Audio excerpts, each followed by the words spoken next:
Hello dear students, मेरा नाम है इंद्रजीत सिंह और हम मिल रहे हैं हमारे खूबसूरत प्यारे से चैनल आरटी एकेडमी पर। आरटी एकेडमी यूट्यूब पर एक नया चैनल है जो कि आपको बहुत अच्छा quality content physics, chemistry, maths और बायोलॉजी का दे रहा है।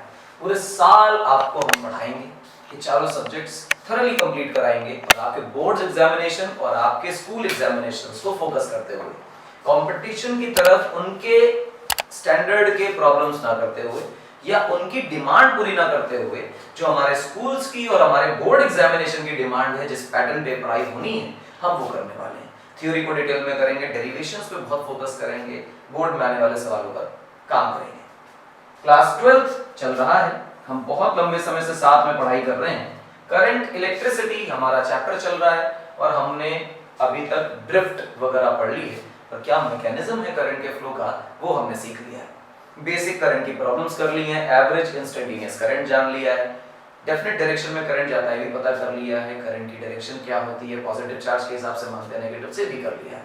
आज का एजेंडा जो है वो ड्रिफ्ट वेलोसिटी को करने का है और ओम्स लॉ को करने का। विशेष ध्यान रखें, ड्रिफ्ट वेलोसिटी और ओम्स लॉ।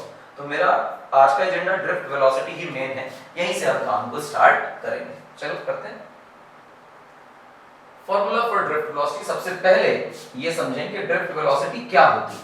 क्या होती है के लिए फर्स्ट ऑफ ऑल हमें वही पुराना घिसा पिटा कंडक्टर समझना पड़ेगा जो हमने पहले एज्यूम किया था। बहुत मोटा सा क्रॉस सेक्शन दिखा देते हैं। डू नॉट थिंक कि सारे कंडक्टर्स इस शेप के होंगे, बस ये आपको सिंपलीफाई करके समझाने के लिए, नथिंग स्पेशल अबाउट इट। फिर हमने कहा था एक बैटरी लगा देते हैं जो महान प्राणी है, जो बहुत सारी एनर्जी लगातार देता रहता है हर चार्ज को ईवी ईवी, और हमें पता है कि this is nothing but the potential difference. और व्हेन आई से पोटेंशियल डिफरेंस तो आप कहोगे हाँ पोटेंशियल डिफरेंस है लोअर और हायर के बीच का। लोअर को हम नेगेटिव और हायर को पॉजिटिव से डिनोट करते हैं। लोअर पे 0 वोल्ट मान ले तो हायर पर बच्चा V वोल्ट होगा, यहाँ भी 0 मान लें यहाँ भी वोल्ट होगा, क्योंकि जो वायर्स हम कंसीडर करते हैं these wires are considered to be very much equipotential, तो इनमें कोई रेजिस्टेंस नहीं होता, पोटेंशियल ड्रॉप नहीं आता। फिलहाल यहाँ पर सारे के सारे पॉजिटिव चार्ज हमने अज्यूम किए थे, इलेक्ट्रॉन्स की जगह पॉजिट्रॉन शब्द इस्तेमाल किया था, तो positron is not the correct term, लेकिन हम ऐसा सोच सकते हैं कि positive electrons, just to remove the direction problem यहाँ पर।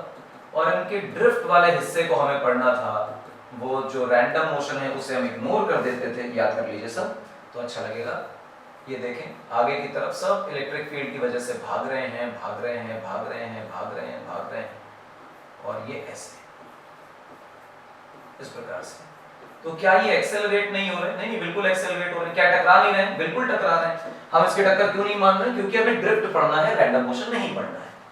इन टक्कर वक्कर सब होने की वजह से, सबके बाद ओवरऑल जो हर एक चार्ज कैरियर की एवरेज स्पीड है उसे कहते हैं drift velocity. The average speed of each charge carrier, मैं यहां लिख देता हूं, the average speed of each charge carrier is called drift velocity। अच्छा, ड्रिफ्ट की वेलोसिटी को ड्रिफ्ट वेलोसिटी बोलते हैं। हाँ, और समझाएं। देखिए एक चार्ज पार्टिकल है, जैसे पॉजिट्रॉन पकड़ लीजिए, यहां जा रहा है, इधर जा रहा है, इधर जा रहा है, ऊपर जा रहा है, इधर आ रहा है, नीचे आ रहा है, ऊपर जा रहा है, फिर नीचे आ रहा है और कहीं यहां पर आ जाता है। और इन सबके बीच में आप पाते हैं कि इस चार्ज पार्टिकल का जो नेट डिस्प्लेसमेंट है वो ये है, और ये डिस्प्लेसमेंट इस वजह से है क्योंकि हमने इधर एक एक्सटर्नल इलेक्ट्रिक फील्ड अप्लाई कर रखी है, जिस इलेक्ट्रिक फील्ड की डायरेक्शन में एक नहीं सारे चार्ज पार्टिकल इक्वल अमाउंट में ड्रिफ्ट होते जाएंगे। ठीक है ना? हम यहाँ पर कुछ चीजें बच्चों आपके लिए डिफाइन करते हैं, देखें क्या। ये जो पहला पार्टिकल चला और फिर पहला कोलिजन हुआ, इनके बीच में जो दूरी चली इसे λ1 बोल रहे हैं। फिर जो अगला कोलिजन हुआ इसके बीच में दूरी λ2 बोल रहे हैं। फिर जो अगला कोलिजन हुआ इसमें λ3 बोल रहे हैं। सिमिलरली हम λ4 बोलेंगे, फिर λ5 बोलेंगे, and so on so fourth. इस तरह से कहानी चलती रहेगी। हम कहेंगे distance between two successive collisions, दो कोलिजन के बीच में, सक्सेसिव कोलिजन के बीच में जो सेपरेशन चली गई, इसे नाम दिया जाता है free path. Free path lambda से डिनोट कर रहे हैं। तो लैम्डा 1 क्या है? Lambda 1 is first free path. अच्छा, lambda 2 is second free path. Lambda 3 is third free path, and so on so forth. तो से हजारों लाखों टकरे हुई होंगी, चल रहा है, बेसिकली ये फ्री पाथ है। अच्छा, इसके बाद क्या करें? कुछ खास ना करें, just right lambda 1 plus lambda 2 plus lambda 3 plus lambda 4 and so on so fourth, and divide this whole quantity by number of collisions which were there, capital N। आपने क्या निकाला? आपने निकाला ये जो मीन फ्री पाथ आ रहे हैं, जो सॉरी फ्री पाथ आ रहे हैं, जो दो कोलिजन्स के बीच का डिस्टेंस है, जहां पर कोई कोलिजन नहीं हो रहा है, which is called as free path, उन सब का एवरेज क्या है? तो this becomes lambda, और ये एवरेज निकल कर आ रहा है। हम इसे नाम दिया करते हैं बच्चों मीन फ्री पाथ। क्या नाम देते हैं? Mean free path. अब जो चीजें चलने जा रही हैं बेटा, वो ड्रिफ्ट वेलोसिटी को लेकर जो बेसिक्स डेवलप होने चाहिए वो ये है। हमारे लिए कोई एक इलेक्ट्रॉन कंसर्न का इशू नहीं है। हम तो ये मानकर चल रहे हैं कि रैंडम मोशन खत्म हो गया, all are drifting in the same direction with the same amount of drift in same time. हाँ, पर ऐसा है नहीं। रियलिटी ये है कि all the electrons are in random motion which are drifting in some particular direction provided by this electric field, लेकिन वो सब रैंडम तो कर ही रहे हैं। तो हो सकता है कोई इलेक्ट्रॉन कम ड्रिफ्ट किया हो सकता है कोई ज्यादा ड्रिफ्ट किया हो। तो हम क्या करते हैं? इन सबका एवरेज निकालते हैं। इलेक्ट्रॉन दो टक्करों के बीच में कुछ चलता है, फिर ये वो सब करते हैं। तो इन सबको वेक्टरली अगर ऐड कर लें, लैम्डा 1 लैम्डा 2 लैम्डा 3 लैम्डा 4 सबको जोड़ लें, तो ओवरऑल इन सबका जो एवरेज आएगा वो ये जो ड्रिफ्ट आ रही है, दिस इज लैम्डा मीन, ये ड्रिफ्ट के बराबर आ जाएगा। तो ये जो मीन फ्री पाथ है, ये बेसिकली आपको बताना चाहता है कि ओवरऑल ड्रिफ्ट कितना आ रहा है। ये आपने एक इलेक्ट्रॉन के लिए निकाला, ऐसे ही आप सारे इलेक्ट्रॉन के लैम्डास का मीन निकाल लीजिए, तो यू विल गेट कि हाँ भाई कोई ना कोई मीन फ्री पाथ ओवरऑल सारे इलेक्ट्रॉन्स को हमने डिस्ट्रीब्यूट कर दिया और कह दिया कि सारे के सारे इलेक्ट्रॉन्स इतना ड्रिफ्ट कर रहे हैं, इतना मीन फ्री पाथ चल रहे हैं विदाउट कोलिजन। इसके बाद एक नई चीज आपके सामने आती है बेटा, that is also very beautiful, कि दो कोलिजन्स के बीच में बच्चा जो समय बीता वो बीता टाउ 1, अगले वाले में टाउ 2, अगले वाले में टाउ 3, फिर टाउ 4, फिर टाउ 5। क्या हुआ? दो सक्सेसिव कोलिजन्स के बीच में जो समय बीत गया, इसे बोला गया रिलैक्सेशन टाइम। रिलैक्स इसलिए कि कोलिजन नहीं हो रहा है, रिलैक्सेशन टाइम बोला गया। तो हम कहेंगे time between two successive collisions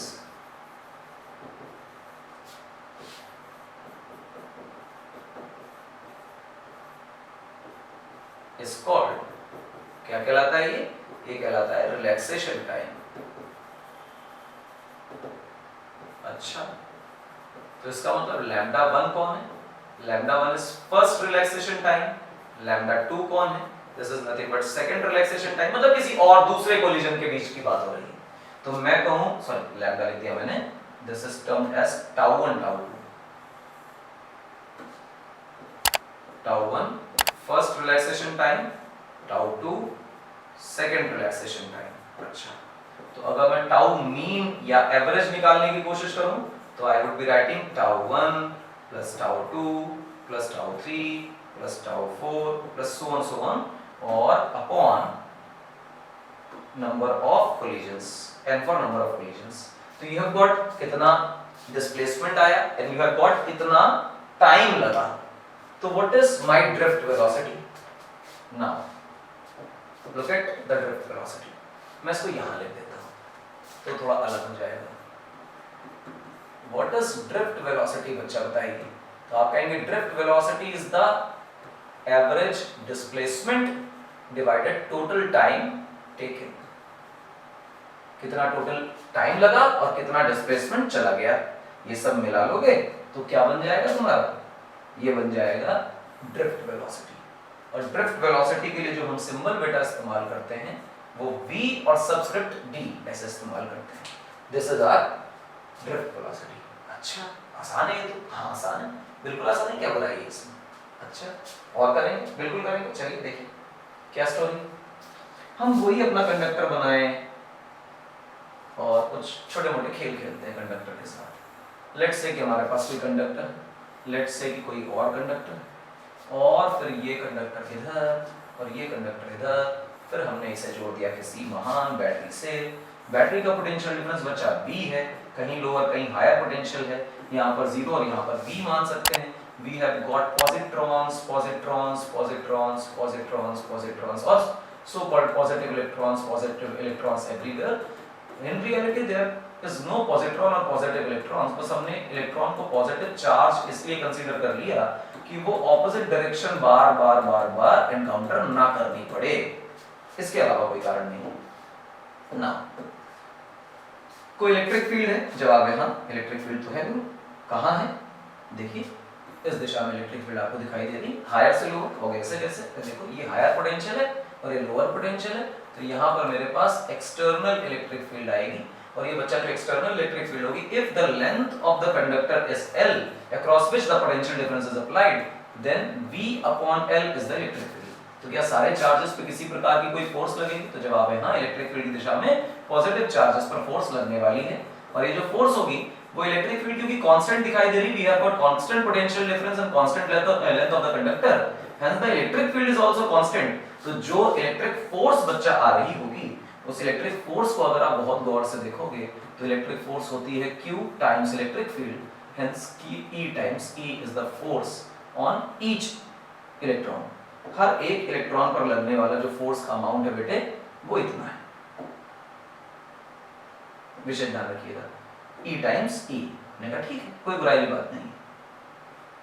अब फोर्स का एक और फॉर्मूला बन सकता है, the electrostatic force becomes E times E, that is equal to E times electric field is nothing but potential difference upon length of the conductor. This is also one formula। अच्छा, लेकिन मेरा concern force से नहीं, मेरा concern acceleration से। Acceleration is nothing but force upon mass of the electron, तो हम लिखेंगे E by m, this is my acceleration. और अगर मैं कहूं कि इलेक्ट्रिक फील्ड मैंने कांस्टेंट अप्लाई की है, तो चार्ज एंड मास तो कांस्टेंट होता ही है, तो एक्सेलरेशन बिकम्स कांस्टेंट।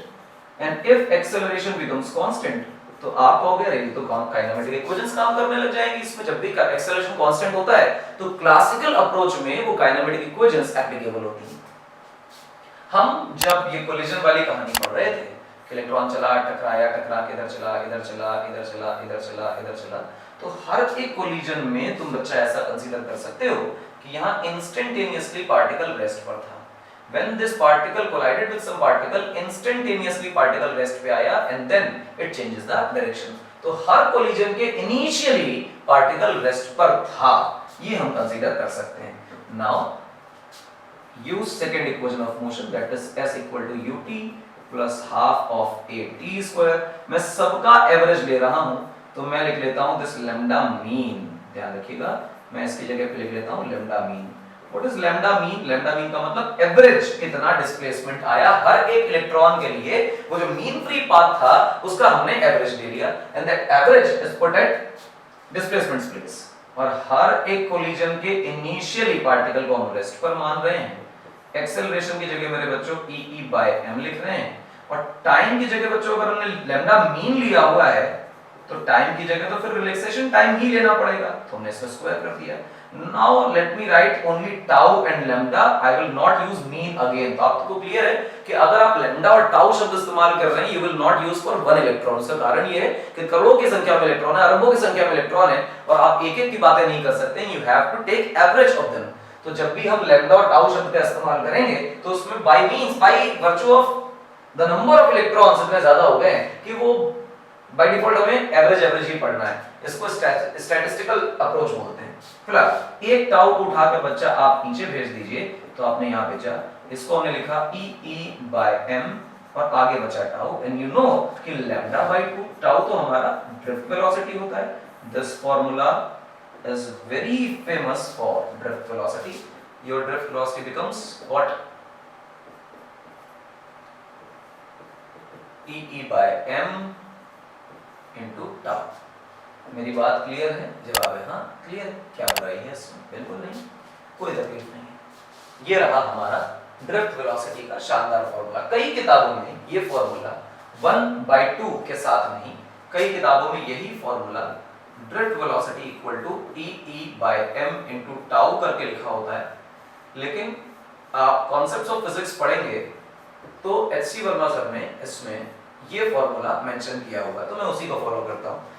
दोनों में कौन गलत है कौन सही है, दोनों सही, परेशान होने की बात नहीं है। इसके एक्सप्लेनेशन में आप YouTube पर ढूंढेंगे तो एच.सी. वर्मा सर ने खुद ही इस बात का एक्सप्लेनेशन दिया हुआ है, तो इसको बार बार बोलने की जरूरत नहीं, आप उनका ही देख लें तो आपको बहुत रिलैक्स हो जाएगा कि हाँ दोनों फॉर्मूला सही हैं। हाउ यू टेक दीज अप्रॉक्सिमेशंस इस पर डिपेंड करता है कि फॉर्मूला क्या बनेगा, और दोनों ही फॉर्मूलास क्लासिकल अप्रोच से बन रहे हैं। An electron is not a classical particle, it is a quantum particle.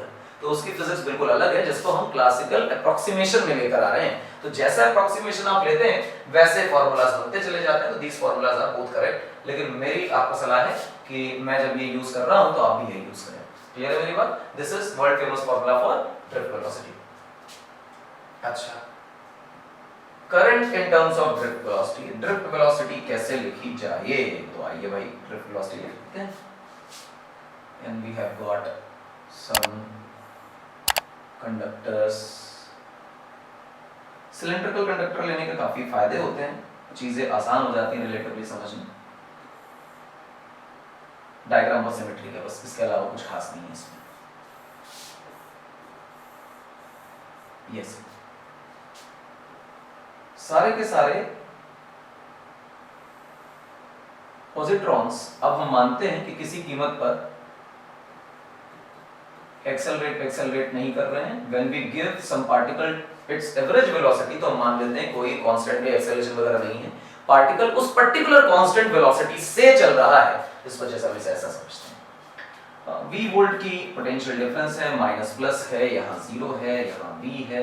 Logically इस दिशा में कोई ना कोई इलेक्ट्रिक फील्ड अप्लाई हो जाएगी, जिसे हम बोलेंगे एक्सटर्नल इलेक्ट्रिक फील्ड। इसकी वैल्यू v/L होने वाली है। सारे के सारे चार्ज पार्टिकल्स को हम ये कहने वाले हैं कि तुम सब एक्सेलरेट कुछ भी हो रहे थे, लेकिन ऑन एन एवरेज तुम vd वेलोसिटी से चल रहे थे। कंडक्टर की लेंथ हम फिर से L ले रहे हैं और ये कह रहे हैं कि इन dt टाइम इंटरवल में चार्ज कहां से कहां आ गए। तो हमने कहा देखो चार्ज यहां से यहां आ गए, छोटा सा टाइम इंटरवल बीता तो चार्ज पार्टिकल आगे आ गए। अगर मैं लिखूं speed into time vd into dt, in this dt time interval, very small time interval, charges from this cross section area come to this cross section area। अच्छा, यहां से यहां आ जाते हैं, आ गए तो अब चार्ज पार्टिकल यहां हो गए। अच्छा, फिर तुमसे कोई कहेगा कि बताओ कितने चार्ज पार्टिकल हैं जो चार्ज पार्टिकल इस क्रॉस सेक्शन को क्रॉस करके आगे। तो एक स्टेटमेंट लिखते हैं क्रॉस सेक्शन 1 क्रॉस सेक्शन 2, तो हम लिखते हैं number of positrons that crossed cross section area 1 in dt time। dt time में कितने क्रॉस सेक्शन, कितने पॉजिट्रॉन्स इस क्रॉस सेक्शन 1 को क्रॉस करके चले गए। तो सोचना टाइम t बराबर 0 पे ये चार्ज पार्टिकल यहां खड़े थे और ये चलते आगे क्रॉस सेक्शन 2 पे खड़े हो गए dt टाइम में। ठीक, मतलब इनके आगे तो कोई नहीं है। ठीक, बेकार की बात होगी आगे वालों की। और इस क्रॉस सेक्शन पे आज जितने हैं उनके पीछे वालों ने क्रॉस नहीं किया है, तो इसका मतलब जो भी क्रॉस करके आए हैं वो इस जोन में खड़े हुए हैं, जो ये दो क्रॉस सेक्शन के बीच का जोन है। लेट्स कंसीडर कि जो क्रॉस सेक्शन का एरिया है this is A. Now we define a term small n। Small n is the capital N by volume. इसको कहेंगे नंबर ऑफ पॉजिट्रॉन्स और सो कॉल्ड इलेक्ट्रॉन्स और so called charge carriers per unit volume.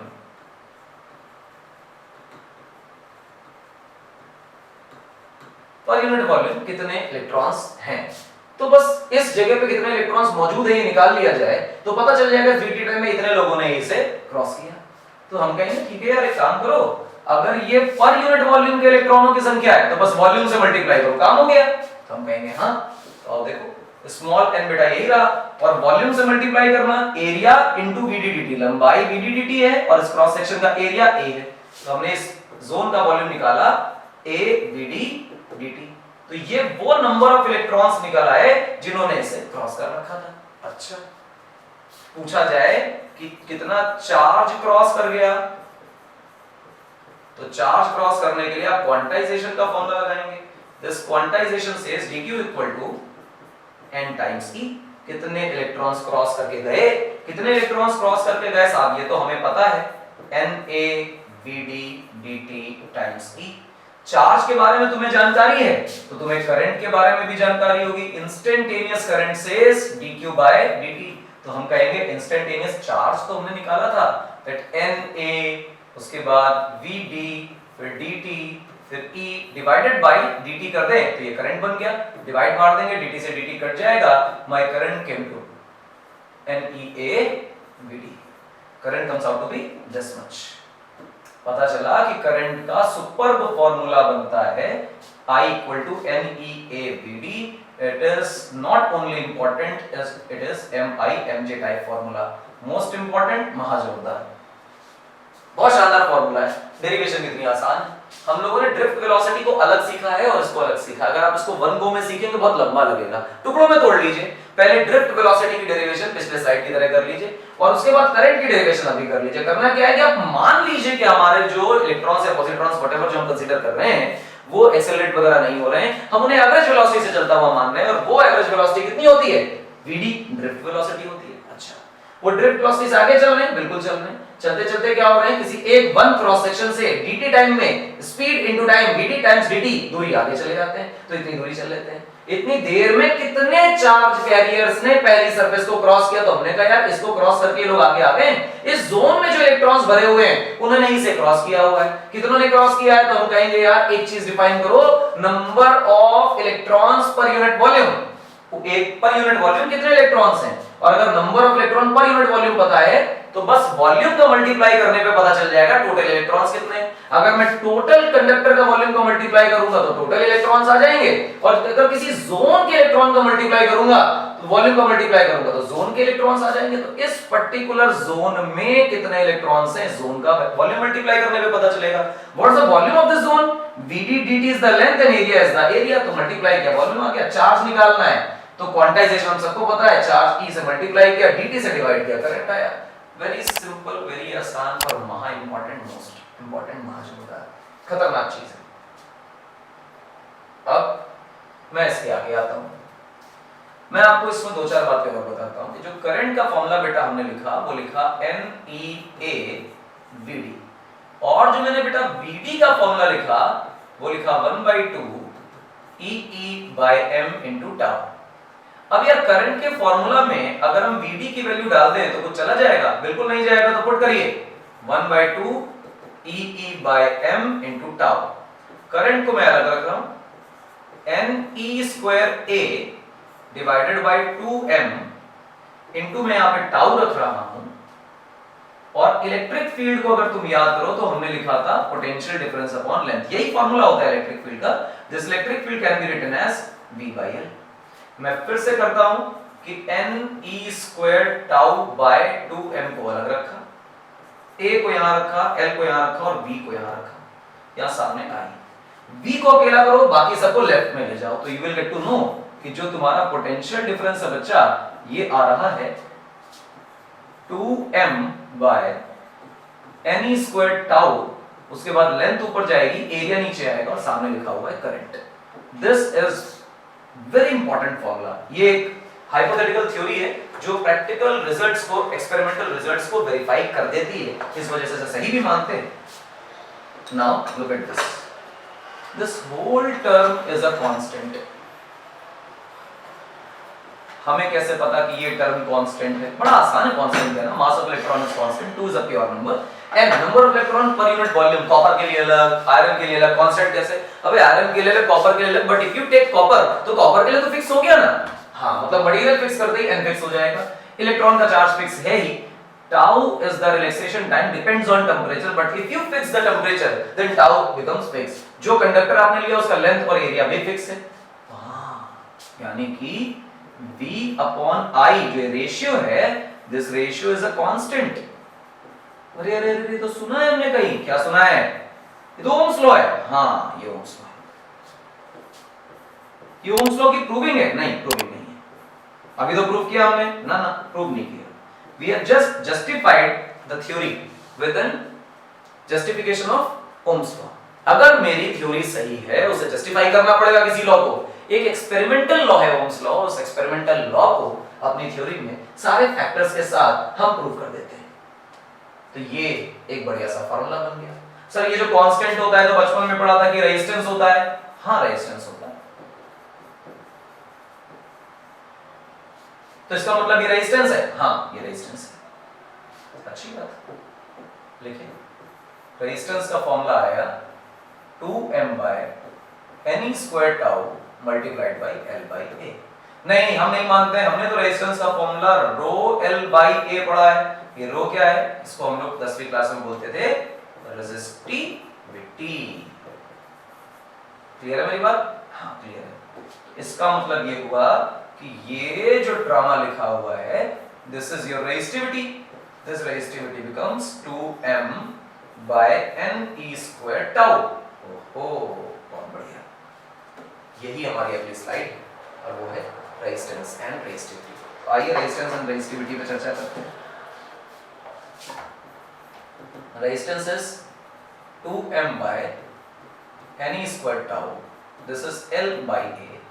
और उसके बाद बच्चा हमारे पास जो सीन आता है वो ये है कि रेजिस्टिविटी की जगह हम लिखेंगे 2m by n e square tau. हाँ अब गौर से देखिए, this resistivity is a factor of material. जवाब है हाँ। And along with the material it is the factor of temperature also।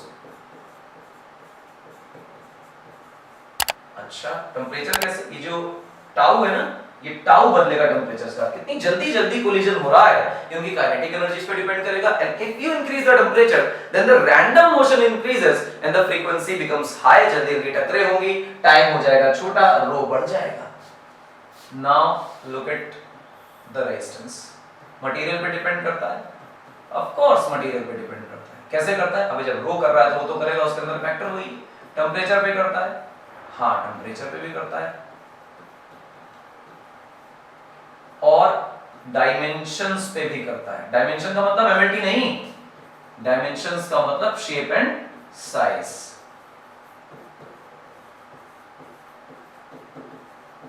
Shape and size पे डिपेंड करता है। एल और ए इन तीनों पे आ गया।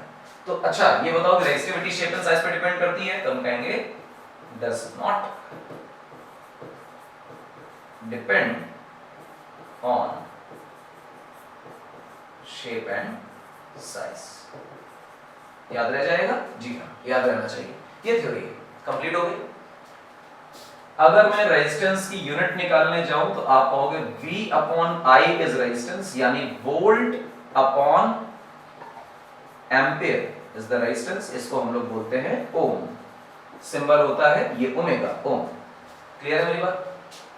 इसी तरह अगर हम रेजिस्टिविटी को देखें तो resistivity is nothing but R into A by L, तो ये बनेगा ohm times metre. Ohm metre is resistivity, याद रखें। इसी के बाद हमारे पास नई चीज आती है, that is called as conductance and conductivity. Conductance क्या है? रेजिस्टेंस का रेसिप्रोकल इज कॉल्ड कंडक्टेंस। तो यानी इसकी यूनिट बनेगी 1 by ओम। 1 by ओम को लिखेंगे ओम की पावर -1। ओम की पावर -1 को लिखते भी उल्टा है और पढ़ते भी उल्टा है, इसको बोल देते हैं महो। कंडक्टिविटी क्या है? सिग्मा से डिनोट करते हैं, रेसिप्रोकल ऑफ रेजिस्टिविटी। तो रेसिप्रोकल ऑफ रेजिस्टिविटी का मतलब ओम मीटर ऐसे, तो इसके ऊपर जाओगे तो ओम पावर -1 मीटर की पावर -1, और आप ओम को तो महो बना दोगे, महो पर मीटर बन जाएगा। ये resistivity sorry conductivity. Conductance resistance का उल्टा, कंडक्टिविटी रेजिस्टिविटी का उल्टा, रेसिप्रोकल ऑफ दैट ओनली, बस इससे ज्यादा कुछ नहीं। अब चर्चा करते हैं ओम्स लॉ की। What is Ohm's law? Let's draw a resistance. Resistance का सिंबल हम 9th क्लास से सीख कर आए हैं, तो कोई बड़ी बात नहीं है। ये रेजिस्टेंस मैं इसे R से डिनोट कर देता हूं। मैं इसमें कोई प्लस और कोई माइनस, प्लस का मतलब हायर पोटेंशियल, माइनस का मतलब lower potential. VH minus VL is the potential difference across the conductor, मैं उसे V लिख देता हूं, ये लगा हुआ है। तो हायर से लोअर की तरफ कोई ना कोई करंट डेवलप हो जाएगा, और ये पूछा जाए कि रेजिस्टेंस में अगर मैंने keeping all the physical conditions same, physical conditions को बिल्कुल आइडेंटिकल सेम टू सेम रखा हुआ है, अगर ऐसा कर दूं, यानी टेम्परेचर ना बदले, ह्यूमिडिटी ना बदले, प्रेशर ना बदले, फलाना ना बदले, लेंथ ना बदले, कंडक्टर की एरिया ना बदले, कुछ चेंज नहीं करना, you have to apply only the potential difference, you just have to apply the potential difference, कुछ और नहीं करना है। तो जितना ज्यादा आप पोटेंशियल डिफरेंस अप्लाई करोगे उतना ज्यादा सर्किट में करंट आता जाएगा। ओम्स लॉ है, एक्सपेरिमेंटल लॉ है, नथिंग स्पेशल ऑफ दिस, कोई थ्योरी नहीं है इसकी। अच्छा, इसका मतलब अगर मैं V अपॉन I लिखूं तो वो कांस्टेंट हो जाएगा, तो हम कहेंगे हाँ, इस कांस्टेंट की जगह क्या आता है, अभी भी थ्योरी में भी हमने देखा है कि इस कांस्टेंट की जगह जो आता है उसे रेजिस्टेंस बोला जाता है, and resistance is a constant quantity. Do not think कि रेजिस्टेंस वोल्टेज पर डिपेंड करता हुआ दिख रहा है, resistance itself is a constant, तो V और I का रिलेशन है, रेजिस्टेंस का रिलेशन नहीं है, तो this becomes V equal to RI। हाँ, फार्मूला बन गया, हाँ फार्मूला बन गया, पर ध्यान रखें कि जब तक ये रेजिस्टेंस कांस्टेंट है तभी तक ये ओम्स लॉ है, जैसे रेजिस्टेंस कांस्टेंट नहीं रहेगी ये ओम्स लॉ नहीं रह जाएगा। आप देखें करंट और वोल्टेज की पावर 1-1 है, 1-1 होने का मतलब कि ये एक प्यारा सुंदर लीनियर रिलेशन है। कैसा रिलेशन है बच्चों? Linear relation. अगर दुनिया में कहीं कोई लीनियर रिलेशन मिल जाए तो फिर रोना धोना नहीं चाहिए, तुरंत ग्राफ प्लॉट कर लेना चाहिए। कैसा ग्राफ प्लॉट कर लेना चाहिए अभी बताता हूं, ऐसा और ऐसा प्लॉट कर लेना चाहिए। आप देखें एक को y एक्सिस में ले जाएं, सामने वाले को m बनाएं, इसको x में ले जाएं, m तो कांस्टेंट स्लोप है, तो आपको y mx + 0 का ग्राफ दिखाई दे रहा है। हाँ, एक बात और कि जो रेजिस्टेंस होता है ये नॉन नेगेटिव है। आप किसी के लिए रेजिस्टेंस 0 तो फिर भी कंसीडर कर सकते हो, बट नेगेटिव रेजिस्टेंस का कोई सिग्निफिकेंस नहीं, you can not just imagine negative resistance. अच्छा, हाँ ऐसा होता है, क्या कर सकते हैं। ये ग्राफ ओरिजिन से जाएगा और स्ट्रेट लाइन होगा, दिस इज द कैरेक्टरिस्टिक। अगर मैं यहां वोल्टेज को प्लॉट करूं और यहां करंट को प्लॉट करूं तो graph is straight line through origin. Origin से पास होता हुआ एक सुंदर स्ट्रेट लाइन ग्राफ जो है वो बन जाएगा। Graph must be straight line, true है, must be passing through origin, ये दोनों नेसेसरी कंडीशंस है, एक भी फुलफिल नहीं हुई तो ओम्स लॉ नहीं है। अच्छा, जरा इसकी स्लोप नाप के देखो, this is your theta and take tan theta, tan theta is delta V upon delta I। अरे ये तो रेजिस्टेंस का फार्मूला है। हाँ, यानी अगर मैं VI ग्राफ बनाऊंगा तो जो स्लोप है वो रेजिस्टेंस देगी। हाँ ऐसा है, तो चलो एक काम करो, यहाँ एक ग्राफ बनाओ, यहाँ एक ग्राफ बनाओ और तुरंत फटाफट से एक ग्राफ ऐसे बना दो, हम कहेंगे हाँ। एक ग्राफ तुरंत से ऐसे बना दो, हम कहेंगे हाँ। और एक काम करो कि यहाँ पर V प्लॉट कर दो, यहाँ पर I प्लॉट कर दो, इसको बोल दो थीटा A, इसको बोल दो थीटा B, इसका नाम दो A, इसका नाम दो B। बताओ रेजिस्टेंस A की ज्यादा है या B की? तो हम क्या कहेंगे, A की रेजिस्टेंस ज्यादा है और B की कम है। उसका कारण है कि थीटा A का बड़ा है, थीटा B का छोटा है, तो स्लोप जो है वो A की बड़ी है और स्लोप जो है वो B की छोटी। इस तरह से रेजिस्टेंस कंपेयर कर लेंगे, कोई परेशानी वाली बात नहीं। इसी में एक चीज और पूछी जाती है, मैं वो भी बता देता हूं आपको। कई बार बुद्धू बनाने के लिए क्या किया जाता है, ऐसे ग्राफ बना देंगे और ग्राफ बना के एक ग्राफ यहाँ चिपका देंगे आपके लिए, ओरिजिन से ही पास होगा, कोई तकलीफ की बात नहीं है। और यहाँ पर कर देंगे I और यहाँ कहेंगे V, तो कहेंगे स्लोप क्या देती है। इस बार की जो स्लोप होगी बेटा वो गड़बड़ देगी। स्लोप का मतलब थीटा, थीटा का मतलब आप देखें इस बार y एक्सिस में V नहीं है, इस बार y एक्सिस में I है और x एक्सिस में V है। तो ये तो रेजिस्टेंस का रेसिप्रोकल लिखा है, यानी कंडक्टेंस दिया है। तो इसका मतलब अगर मेरी स्लोप बढ़ेगी ऐसे केस में तो फिर हमारा रेजिस्टेंस जो है वो घटेगा, और इस केस में अगर मैं स्लोप को बढ़ाता हूं तो फिर मेरी रेजिस्टेंस भी बढ़ेगी। तो VI ग्राफ बना है या IV ग्राफ बना है, ये देखकर आपको बात करनी पड़ेगी। The graph must pass through the origin also. The graph is strictly straight line. अगर straight line नहीं रहा तो ये ओम्स लॉ नहीं है। अगर ये origin से पास नहीं हुआ तो भी ये straight line नहीं है। अच्छा, स्लोप क्या देती है? रेजिस्टेंस देती है। IV ग्राफ की स्लोप क्या देती है? कंडक्टेंस देती है। सिंपल। ये था drift velocity, current in terms of drift velocity और ओम्स लॉ। अब ओम्स लॉ और सीरीज पैरेलल सर्किट के कॉम्बिनेशंस और उनके प्रॉब्लम्स हम करेंगे अगले लेक्चर में। आज के लेक्चर को बच्चा मैं यहाँ पे कंक्लूड करता हूँ। आपको बोलता हूँ बहुत बहुत धन्यवाद हमें देखने के लिए। पूरे साल भर के अपने बोर्ड के सिलेबस को अच्छी तरह पढ़ने के लिए हमें फॉलो करते रहिए। मेरा नाम है इंद्रजीत सिंह, आपको आरटी एकेडमी पर पढ़ा रहा हूँ। पूरे साल फॉलो करते रहिए। पूरा कोर्स यहीं पे खत्म करेंगे मिलकर साथ में बहुत सारी प्रॉब्लम्स और अच्छे कॉन्सेप्ट्स के साथ। मिलेंगे अगले लेक्चर में, तब तक के लिए थैंक यू।